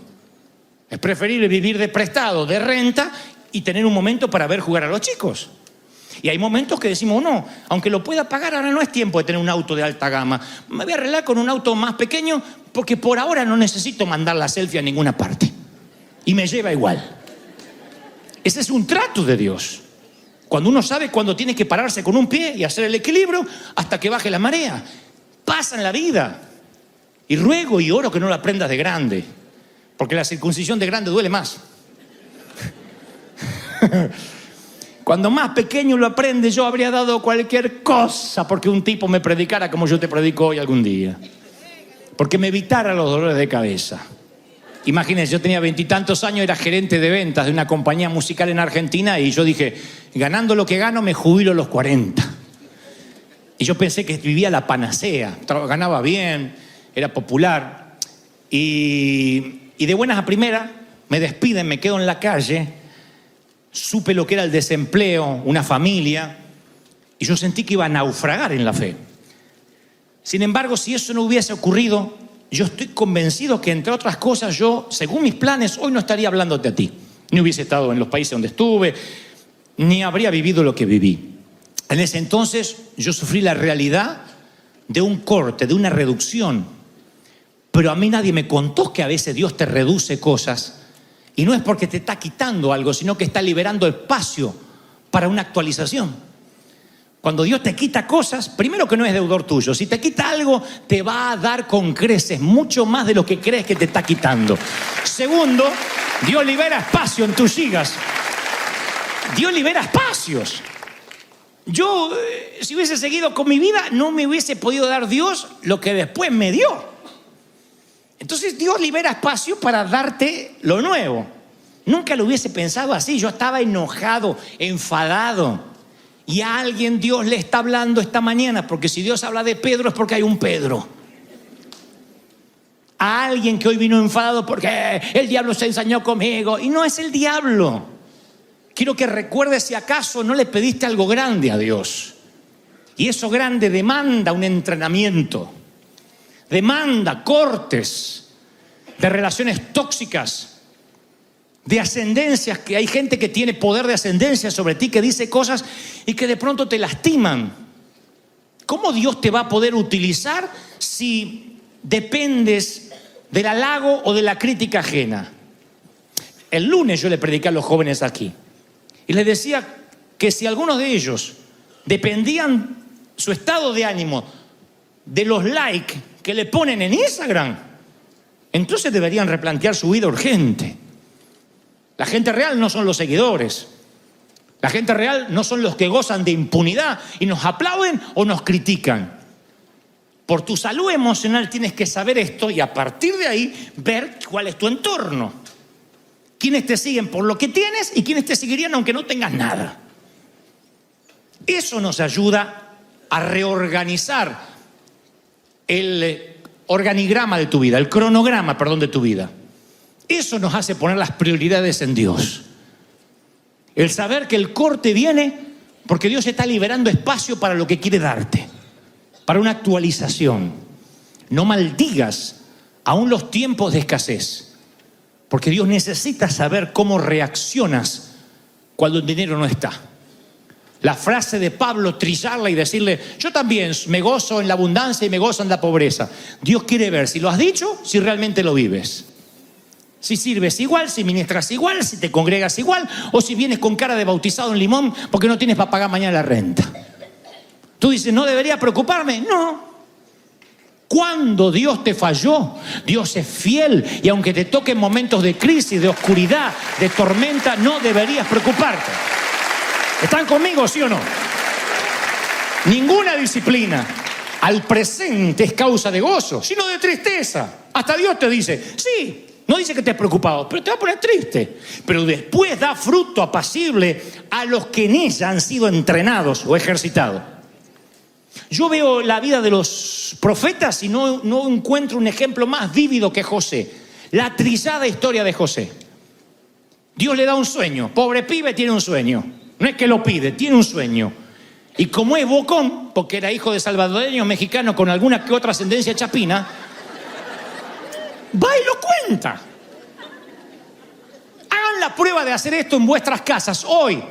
No estamos en Medio Oriente, sino en Occidente. Pasaron siglos. Llega a tu casa y dile a tus hermanos, algún día todos ustedes se arrodillarán ante mí. El cacerolazo más chico que te tiran te manda cuidados intensivos, ¿o no? Eso es lo que hizo José. Todos ustedes algún día se van a inclinar ante mí. Lo contó pobrecito porque era el sueño. Y a partir de ahí, a partir de ese momento, lo golpearon, lo molieron a Pablo, a palos, lo tiraron en una cisterna y dijeron, se acabó. Le dijeron al padre, un tigre se lo devoró, un oso, y ahí está. Trajimos la ropa manchada con sangre. Se terminó el soñador en casa. Esto debería hablarme que en algún momento la visión te va a dejar golpeado y te va a dejar traicionado y abandonado. Y aunque no experimentes, espero que nunca, el infortunio de que te peguen y que te tiren en una cisterna, sí vas a sentir el rechazo, el celo, la envidia, hasta que te hagas piel de foca, hasta que tengas piel de rinoceronte, y todo te resbale. Y no digo que te hagas insensible, porque el corazón sigue siendo tierno, pero que ya no te afecten lo que dirán. Ni el abucheo ni los aplausos. Te mantienes firme en el llamado. ¿Cómo se creen que se aprende eso? ¿Haciendo un llamado al altar y te impongo la mano? ¡Uy! Me voy con una unción de carácter. No, eso se ejercita. No puedes comer un rico plato si no cocinas. No puedes oler bien si no te bañas. No puedes tener dinero si no trabajas. O hacerte narco. Pero aún los narcos tienen que trabajar. Entonces, digo, si lo que te está pasando no lo tomas como una señal de que Dios te está entrenando y que está removiendo ciertas áreas de tu vida, no vas a entender que Pablo dijo, las aflicciones del tiempo presente no son comparables con la gloria venidera. Entonces, un gran llamado exige un gran precio. Y yo voy a decir esto por última vez, antes que ustedes regresen a casa. Yo quiero decir esto de la forma más sencilla para que nunca te lo olvides. Lo más probable es que no haya una sola persona, además de los ministros y los pastores, que no tenga un llamado en la vida. Yo me rehúso a pensar que la vida no es honrarla, sino simplemente sobrevivir.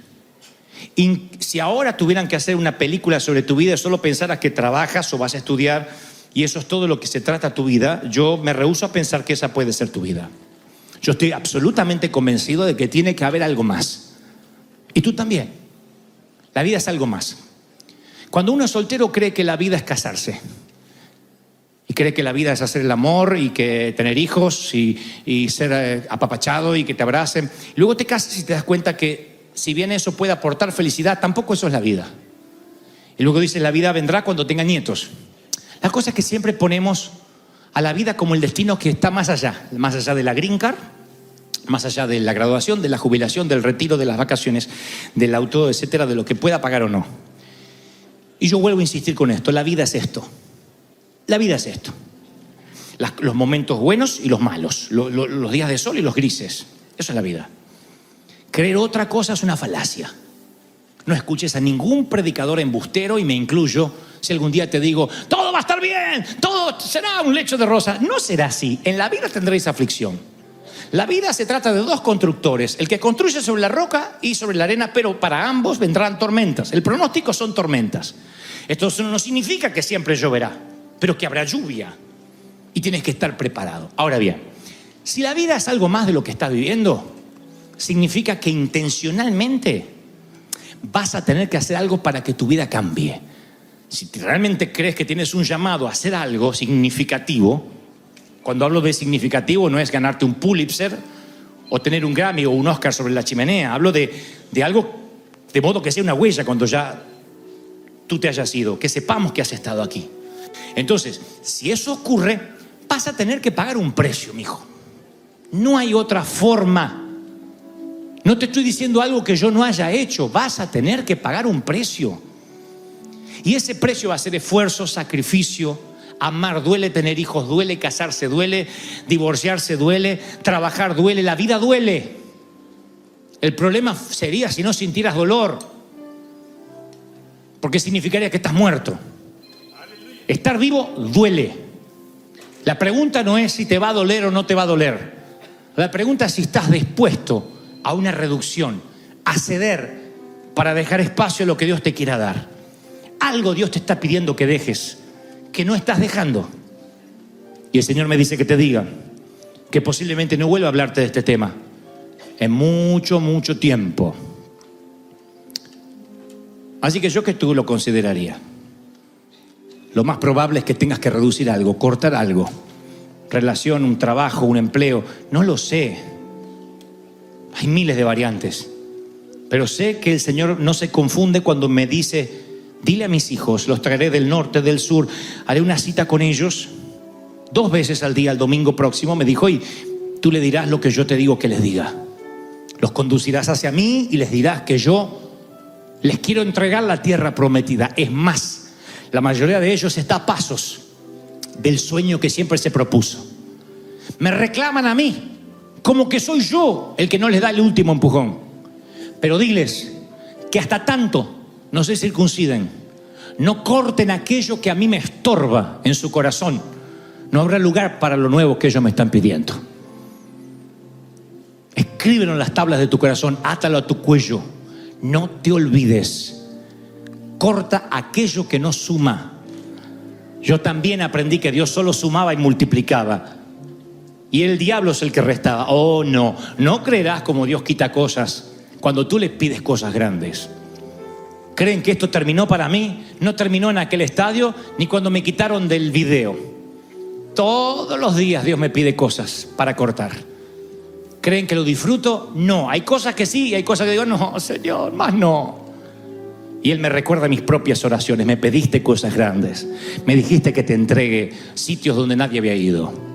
Me pediste una iglesia grande. Me pediste salvar gente. Me pediste ir abriendo brecha. Me pediste ser pionero. Así que yo también te pido. Conforme a lo que me pides es lo que te daré. Las respuestas que no tienes es porque no están a la altura de lo que le estás pidiendo. La respuesta que viene en camino si hoy le das al Señor lo que te está pidiendo. Si crees que Dios te habló. Si crees que Dios te tocó. ¡Aleluya! Más, dale un aplauso al Señor grande. Dile, Señor, tú has hablado hoy.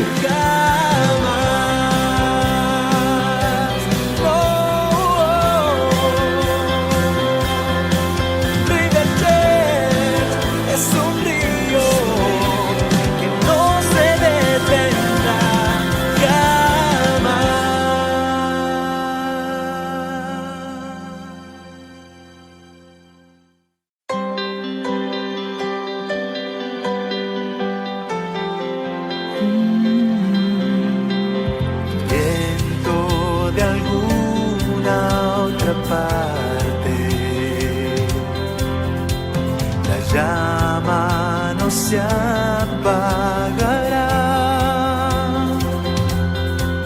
Es un río que no se detiene. Y el arca por fin está en casa. El rey ha venido a morar. El avivamiento en calle Broadway. River Church es un río que no se detendrá jamás.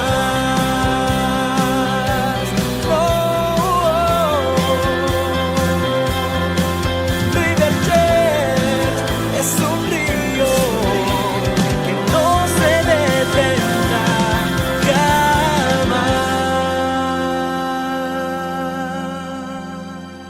En cierta ocasión, dice el Señor que había un capataz, un encargado de una finca, de una viña, y presuntamente tenía que recoger las uvas, tenía que ocuparse del viñedo.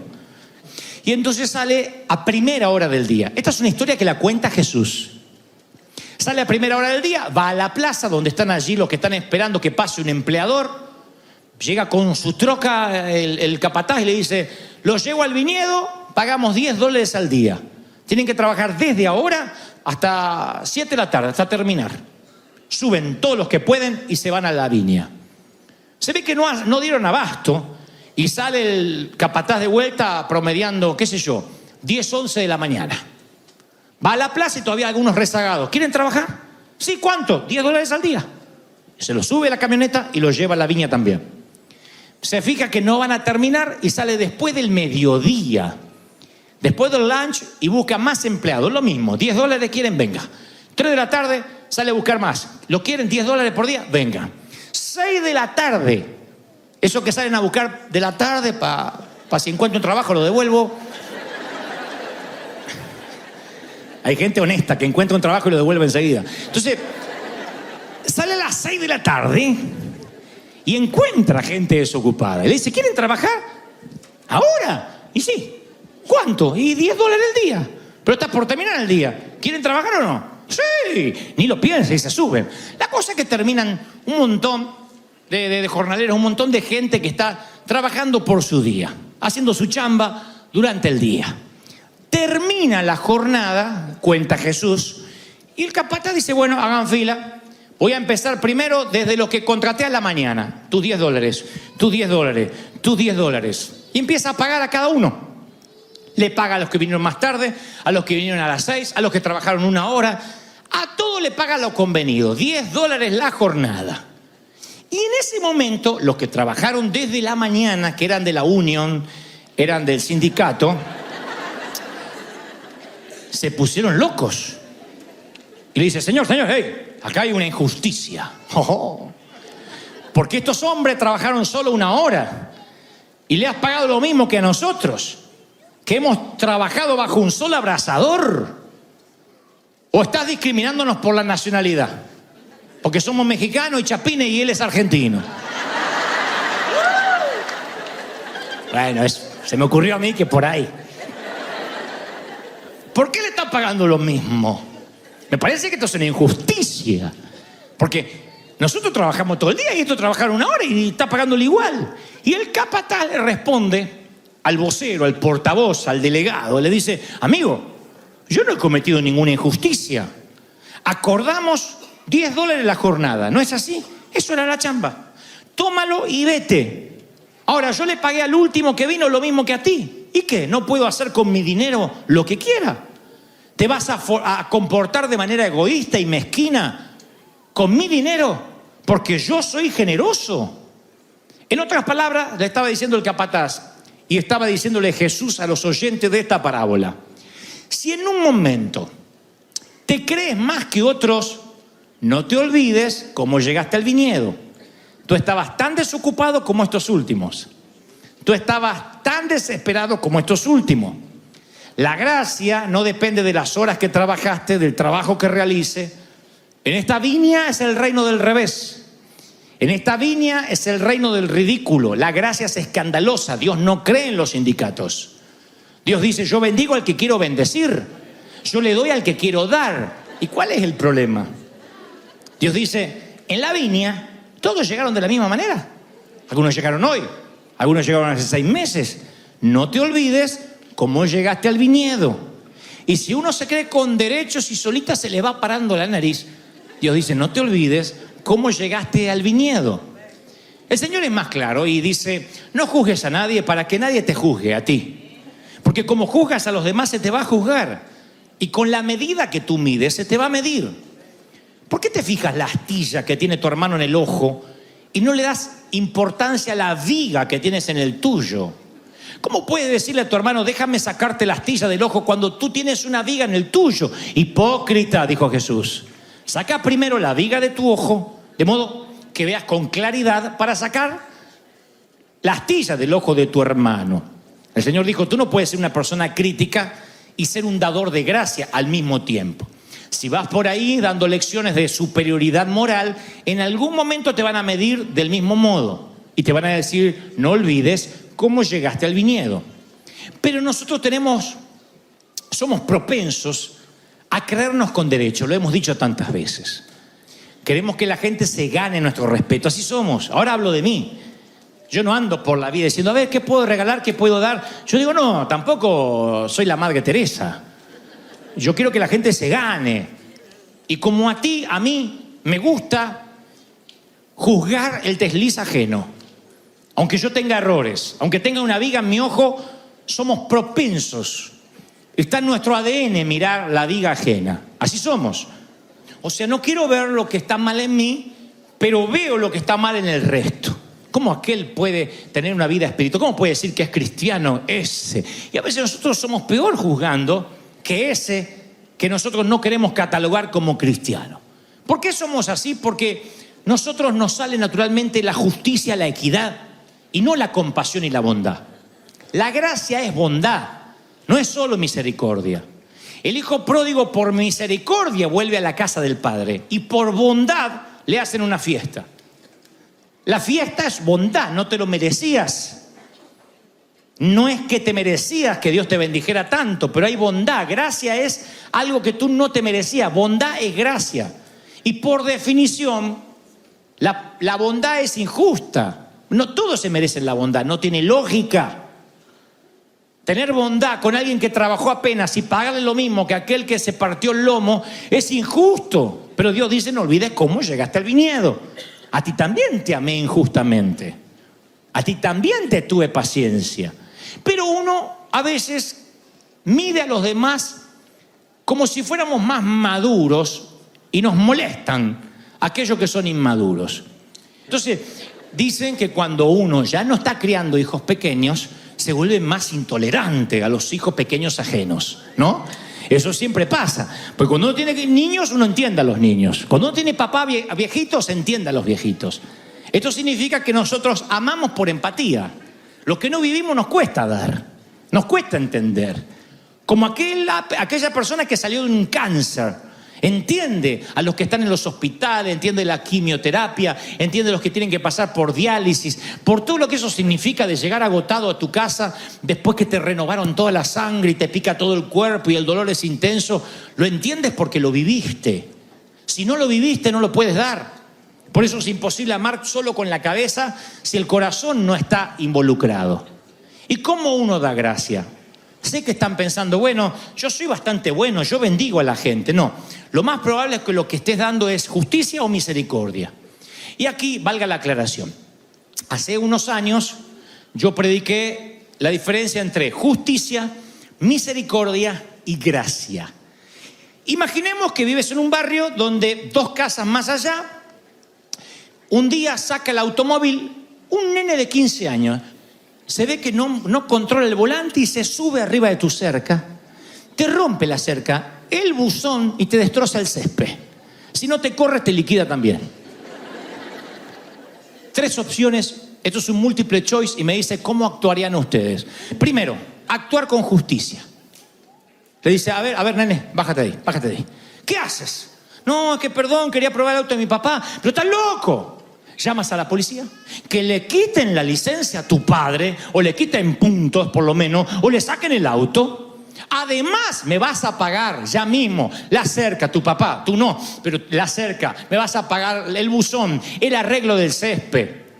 Vas a andar pagando el buzón y la cerca tú solo. Es tu cerca, es tu buzón, es tu grama, y el loquito este salió y el padre no lo está controlando. Es justicia. Número 1. Número 2. Le aplicas menos justicia de la que merece y se llama misericordia. Eres misericordioso. Le dice, mira, nene, no voy a llamar a la policía y me vas a arreglar la cerca. Me lo pagas tú o me lo paga tu papá en cuotas si no puede, pero me lo pagas. Porque yo no puedo andar asumiendo un gasto por la irresponsabilidad de un chamaco. ¿Estás siendo malo por hacer eso? Estás siendo misericordioso. Tercera, de alguna forma lo voy a pagar. No me sobra el dinero, pero voy a arreglármela. El buzón se arregla, el césped, al fin y al cabo, esto no es el jardín botánico, lo voy a arreglar de alguna manera. Y la cerca ya veré qué hago. Pero yo quiero que ahora entres a casa, te voy a hacer una chocolatada y me vas a contar qué te pasa, qué te lleva a agarrar el auto de tu papá sin permiso, qué conflictos interiores tiene, qué es lo que no está funcionando en ti. Porque yo necesito saber, porque a lo mejor te sientes huérfano de padre, a lo mejor tienes un problema en tu casa y esta fue la forma de catalizarlo. Yo necesito hablar y todos los días te quiero acá, vamos a leer la palabra juntos, yo quiero que me expliques qué te está pasando. Y yo me olvido de todo y yo pago todos los daños. Esa es la gracia que Dios nos dio. Si te aplicaba o me aplicaba justicia, nos mandaba al infierno, porque habíamos pecado. Si nos daba misericordia y teníamos que pagar por la ley, tendríamos que estar pensando, no tengo que pecar, no tengo que mirar mujeres, no tengo que mentir, no tengo que chismear, no tengo que decir nada malo, no tengo que pelearme por los tickets, tenemos que estar así. No te alcanza la misericordia.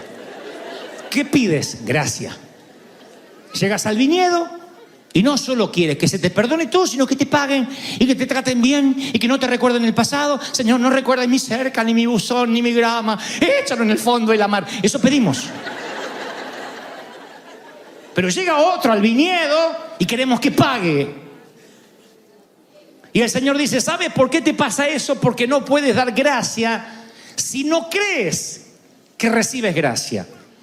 Muéstrame a alguien que crea que no le debe nada a Dios y te mostraré un corazón pequeño que no sabe amar. Porque tú aprendes a amar solo cuando eres amado. No puedes amar si no te aman. Ese es el escándalo de la gracia. Si tratas a todo el mundo con justicia, eres una buena persona. Opera justicia, los jueces hacen eso. Si tratas a la gente con misericordia, a lo mejor habla de que vienes a la iglesia. Pero si das gracia, vives al nivel de Jesús. Vives una nueva dimensión. No está esperando que la gente se merezca algo para darle. No está diciendo, ustedes tienen que merecerse. No, tú simplemente das. Cuando no puedes dar es porque crees que tú no recibiste. Crees que a ti se te está pagando tu trabajo bajo el sol abrasador. No te olvides cómo llegaste al viñedo. No te olvides que estás aquí por gracia. Pero si sientes que no tienes gracia diaria, anda juzgando a la gente. Pablo, el apóstol, tenía ese problema, puesto que tenía mucho de qué alardear. Él conocía varios idiomas, hablaba el griego, el arameo, los idiomas del momento, y por si fuera poco tenía doble ciudadanía, y además de esto, respetado por Roma, había crecido a los pies de Gamaliel, educado en los mejores seminarios de la época, y un día confiesa que tiene una debilidad. Y le dice al Señor, quítamela para que termine de ser perfecto. Me quita la debilidad y ya casi soy un argentino, dijo. Y Dios le dice, no. ¿Cuál sería la debilidad? La Biblia no nos permite saber cuál era la debilidad, pero que sí tenía un aguijón. Y dijo, quítamelo. Y Dios dice, no, bástate en mi gracia. Cuando metas la pata, vienes aquí, te pegas una ducha de gracia y me pides perdón. ¿Por qué Dios haría esto? Bástate mi gracia porque yo me voy a perfeccionar en tu debilidad. ¿Por qué no lo hizo un superhéroe, un X-Men? ¿Por qué no lo hizo parte de los Vengadores? Lleno de fuego, de poder y sin debilidades. Porque cuando uno no necesita gracia, cuando tú no tienes que pedirle perdón a nada, a mí me aterra la gente que dice, yo gracias a Dios, hasta donde me acuerdo soy santo. A mí me asusta esa gente. Pero no me asusta tanto porque sea hipócrita, sino porque estoy seguro que es gente inmisericordia. Es gente que no ama, que no da. Esa es la gente que cree que no necesita gracia. Yo siempre estoy sembrando gracia porque yo sé que algún día la voy a necesitar. Y yo no quiero que me midan con la medida que yo medí. No quiero andar juzgando gente y decir, te voy a liquidar. Porque algún día esa misma gente me va a esperar. Lo dice la Biblia, con la medida que juzgues, serás juzgado. Y eso es un principio bíblico, un principio del Señor. Al que poco se le perdona, poco ama. Al que mucho se le perdona, mucho ama. Una prostituta se acerca a Jesús mientras que él está en la mesa y le empieza a lavar los pies. Y luego ella, supongo que atina a buscar una toalla, y como no ve toalla, se suelta el cabello, se saca el manto, que eso es un sacrilegio para los tiempos de Medio Oriente. Se saca el tul que tenía en la cabeza y con el cabello le empieza a secar los pies al maestro. Escándalo. Y entonces dicen los que estaban allí, míralo el profeta. Si este fuera realmente el Hijo de Dios, se estaría dando cuenta quién le está toqueteando los pies. Y Jesús dice, yo sé quién me toca los pies. Yo sé quién me está atendiendo. Yo entré a tu casa y no me diste ni una toalla. Yo vine acá a comer y ni siquiera me atendiste. No fuiste ni gentil, ni pasé al baño a lavarme las manos. Y esta mujer me está, con su vida, con sus cabellos, me está dando lo que tiene. ¿Saben por qué? A la que mucho se le perdonó, mucho ama. Tiene mucho agradecimiento. Los demás se creían con derecho. Si el Señor se quiere lavar los pies, que se los lave solo. Pero esta mujer no sabía qué darle. Si hubiese podido sacarse un riñón y dárselo, se lo daba. De tanto que se sentía perdonada por el Señor. El que mucho ama es porque mucho lo amaron y mucho se le perdonó. Si no, no puedes amar. ¿Sí? Cuando te vuelves inmisericordia es que estás razonando la Biblia con la mente y no con el corazón. Voy a decirte esto para no aburrirte más y culminar. La condenación es aléjate. Estuviste en un corral de puercos, asegúrate de que ese sea tu domicilio permanente. No entrarás a la presencia de Dios así, no hasta que te limpies. Esa es la condenación. Te mete en un chaleco de fuerza psicológico que no te deja liberar. La convicción de pecado te libera. Uy, sí, Señor, tengo una debilidad. Bástate de mi gracia. Vamos, Pablo. La convicción de pecado es la que Pedro sintió después de haber blasfemado contra Jesús. Lo insultó al maestro, lo negó.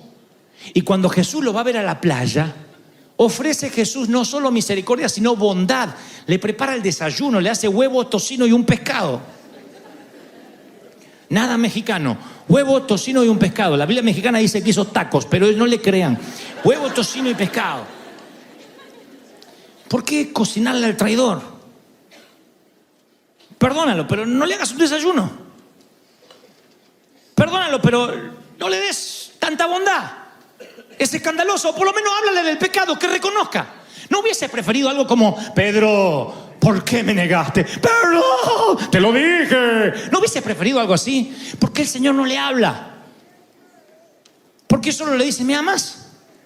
¡Ey! Te perdiste una parte, Señor. Aquí es la parte donde tú le dices, metiste la pata, bien feo. Si te ama o no te ama no es relevante. Es más, que no te ama, porque un tipo que ama no te traiciona. Y el Señor le dice, ¿me amas? Y se saltea la parte del pedido de perdón. ¿Por qué? Porque la convicción de pecado te hace desayunar con el maestro. Yo conté esta historia, está en un librito que repartimos hace unos meses, que fue cuando yo, por decisión propia, abandoné la escuela secundaria. Estaba en el segundo año, cursaba el segundo año y tenía un serio problemas con matemáticas, con física, con todas las ciencias exactas. Aunque era muy bueno en lenguaje, en historia, en geografía, era muy malo en física y matemática y química y esas cosas. Entonces me rebelé, no quise hacer mal los exámenes. Cuando me venían los exámenes de matemática ponía no sé. Terminé y entregaba. No sé qué pensaba, en ese momento no había corazón, solo poco cerebro. Y finalmente un día me dijeron que me tenía que ir. Y así que mi papá fue a firmar mi salida del colegio, el colegio Werner von Siemens, un colegio alemán. Cuando mamá se entera que yo no voy a colgar un diploma en la pared, mamá me psicopateaba con la indiferencia, me aplicó la frialdad, que es lo peor que una madre. No lo hagan. Le decía, mamá, ¿estás enojada? No me hables. Papá no, papá, que ignorante, que sos burro, pero era maduro hablando, o sea, gritaba un poquito. Así que mamá dijo, yo no voy a ir con él, viejo, anda vos. Yo estoy dolida. Y se metió en la habitación. Y el viejo fue a firmar mi salida de la escuela secundaria. En silencio el viejo en el auto, nada, así alemán. Y llegamos y el director le dice, Goebbels es inteligente en algunas cosas por mí, pero en otras cosas es burro. ¿Qué quiere que le diga? Y así no puede rendir las materias que quiere. A lo mejor va a ser otra cosa en la vida artista, quién sabe qué. Pero esto no nació para técnico electrónico. ¿Dónde hay que firmar? Dijo papá. Lo cortó así, ¿dónde hay que firmar? Es como se muere alguien y dice, ¿dónde hay que enterrarlo? Así.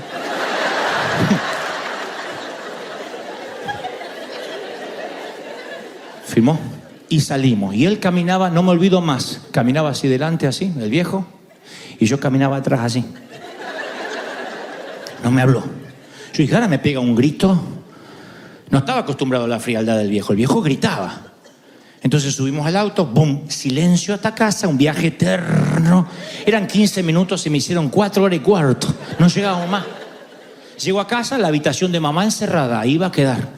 No iba a salir más, quizá años, décadas sin salir. Y me siento en la mesa. Yo tenía 14 años. 14. Mi papá se acerca y me dice, ¿tenés hambre? ¿Querés un sándwich? Sí. Y empieza mi papá a hacer un sándwich. Sándwiches como hacen los hombres, así, con el pedazo de jamón arriba, mayonesa que chorrea por todos lados. Vieron que los hombres no son cuidadosos para hacer sándwiches. La mujer por ahí va, que no se chorree. Mi mamá hacía, mi mamá era una obra de arte. O sea, si comerlo, sacarle una foto. En cambio, papá, trae el sándwich, toma. Pero yo ahí pensé, si el hombre al cual decepcionaste y le fallaste en grande todavía te invita a un sándwich, es porque todavía te ama. Este hombre todavía me quiere. Entonces cuando me dio el sándwich fue el mejor menú que jamás recibí en mi vida. Le dije, gracias, pa. Movió el bigote así, que para él era un abrazo. Y se fue. No, el bigote así. Yo me sentí apapachado. Soltá que aprietas, papi. Así me sentí. De verdad.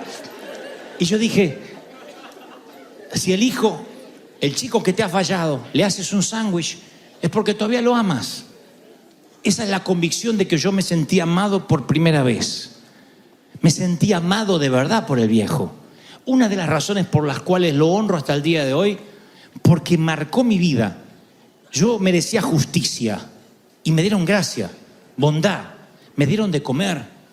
Era el hijo pródigo que lo único que merecía era trabajar como uno de los jornaleros. Sin embargo, el papá lo sienta en la mesa y le dice, ¿tenés hambre? Si todavía Dios te sigue dando el pan de cada día. Si a pesar de tus metidas de pata, Dios te regala salud, ni hablar de una familia, o un techo, sea prestado, rentado, lo que sea, significa que eres afortunado. Dios te sigue amando. Dios te sigue amando todavía. Gracia ha sido derramada sobre ti. ¿Están conmigo, sí o no? Y claro, el enemigo te quiere hacer creer que si estuviste en un corral de cerdo te tienes que quedar ahí. Dios te dice, no, corre hacia mí, ven. Y esa gracia no solo es para una vez, te sostiene. Es la gracia del Padre nuestro. ¿Cómo oraremos, Señor? Oraréis así: Padre nuestro que estás en los cielos, el pan nuestro de cada día, dánoslo hoy. Y perdona nuestras deudas como perdonamos a nuestros deudores. El Padre nuestro, a propósito, incluye el pan primero y las deudas después. La religión te dice, no, arregla tus deudas y después te sientas a ver si puedes comer pan. El Señor dice, no, tú te sientas a la mesa y comamos pan porque siempre vas a ser familia. Y después hablaremos de tus deudas, de los problemas, de lo que hiciste, tu metida de pata, de tu fregada. Pero te sientes a comer. Nunca pierdas el derecho a sentarte a la mesa. Una vez se lo dije a un muchacho que ya no está con nosotros. Lo encontré en una boda. Es un muchacho que confesó que estaba luchando con un gran problema de adicción sexual y que él no podía vencer un pecado fuerte que tenía. Y en el proceso arruinó todo lo que tenía. Entonces un día dejó de venir a la iglesia. Y me lo encuentro en la boda y le digo, ¿te puedo pedir un favor? Eres un enfermo que abandona el hospital, no te entiendo. Pero más que nunca, ven al viñedo. Y me dice, no, yo te fallé a ti, pastor. A mí no me fallaste, macho.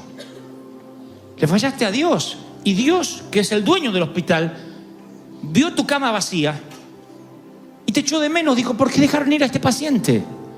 Tú necesitas más cuidado intensivo que otro, pero no te puedes ir.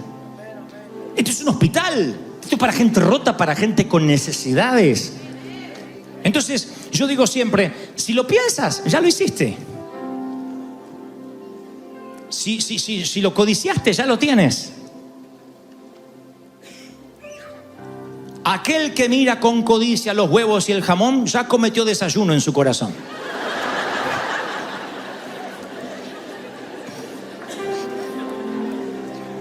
Ya desayunaste. ¿Qué más da? ¿Ya qué? ¿Y qué vas a hacer? ¿Vas a salir corriendo? ¿Te vas a ir? Es una locura.